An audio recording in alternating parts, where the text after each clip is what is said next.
visiting with Dr. Bradley Thayer, the author of How China Sees the World. And how China sees the world, it turns out, is as lunch, basically. And it's going to have that uh, at its pleasure through world domination of various kinds using various techniques. And Brad, you were just talking, and I want to pick up on this point quickly with you about the possibility that if Xi actually is in mortally ill shape, that he may well be setting in train a power struggle inside China at a moment when you may see people trying to use the opportunities that are thus presented to act aggressively. Just walk that through with us very quickly, if you would. Certainly, Frank, we could certainly anticipate several different scenarios. One where he's incapacitated and he's not able to respond to the challenges of his opponents within the party leadership. And so we could certainly see him perhaps be dethroned. Secondly, if he were to pass, then it would be quite likely that we'll see a power struggle at the highest levels of the Chinese Communist Party leadership. Both of those scenarios, of course, entail significant risk for the United States and our allies, including Taiwan, allies like Japan, Australia, and other states in the Indo-Pacific. It might make China more aggressive. It might generate tremendous instability within the leadership of China that we have not seen since Mao died and ultimately the Gang of Four took over briefly in China in This, the I guess, is the risk of having had power concentrated so much in the hands of one individual, as has been the case with Xi. Obviously, we don't know whether to credit these reports at all, let alone to run out these scenarios, but I appreciate your insights into them, Brad. Let me turn quickly before we lose you to the enemies within problem. You had a very interesting piece. In addition to frequently being published at The Hill, I'd want to note you also write for Epic Times. And you talked about a phenomenon you call national Alzheimer's. Uh, Tell us about that and what it actually portends, if that's what we're afflicted with, in terms of some of the threats internal to our country that the Chinese and others are perhaps involved in, but certainly likely to benefit from if they can. indeed, Frank, it's a fundamentally it's a fundamental issue for the United States. The Great Forgetting, where the United States, the population, our institutions, educational system, the American people are forced to forget the skills, the abilities, the knowledge, the talents that they had in the past.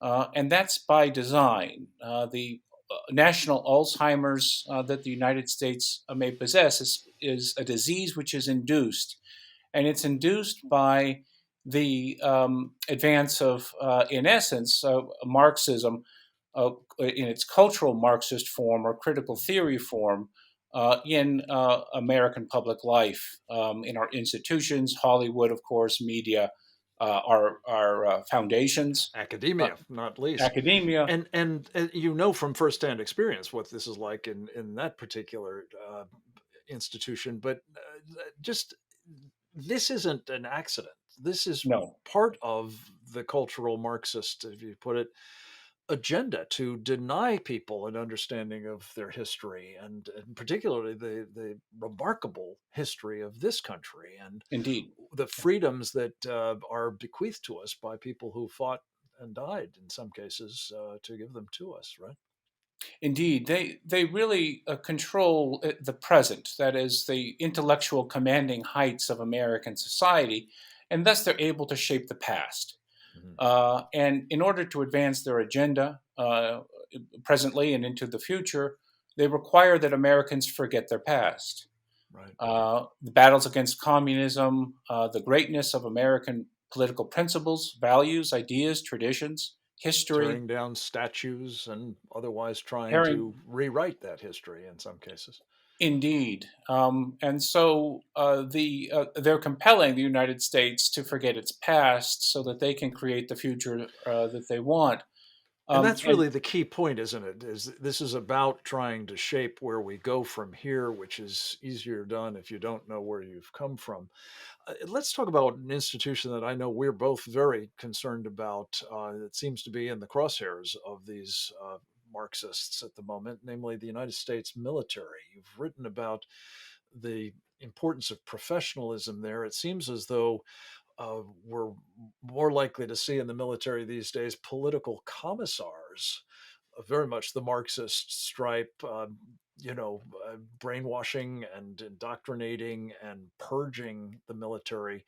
Um, where does that take us in the future if it is not corrected, uh, Brett? There. well, we are witnessing, of course, the politicization of the military domain. As you well know, Frank, from your time in the Pentagon, the military has an autonomous domain where civilians provide the leadership and they set the orders, but they turn it over to the military to execute. And that has been corrupted.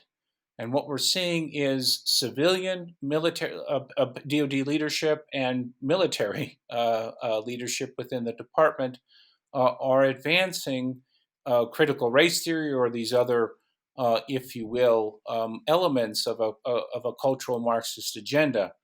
And that is undermining our non-commissioned officers. It's undermining our junior officers, mid-level officers, and sadly, of course, senior officers as well. So once the military is politicized, in essence, we've lost it. Right? It's going to be very difficult to get an objective military back. So this is a profound national security danger to the United States and to our allies and all of the people around the world who depend on the United States for their security and who are inspired by the United States. So No, I fear the you're right. corruption of this is. Brad Thayer, we eh, have to leave it at that for the moment, but this is a topic to which we will return because, as Don Rumsfeld famously said, he was mocked for it, but it was true.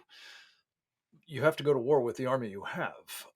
If ours has been corrupted, if it has been compromised, heaven help us, and we will find ourselves in wars that are needless and unfortunately probably losing. Brad Thayer, come back to us again soon with more updates on all of this, if you would. I hope the rest of you will do the same tomorrow, same time, same station. Until then, I urge you, go forth and multiply.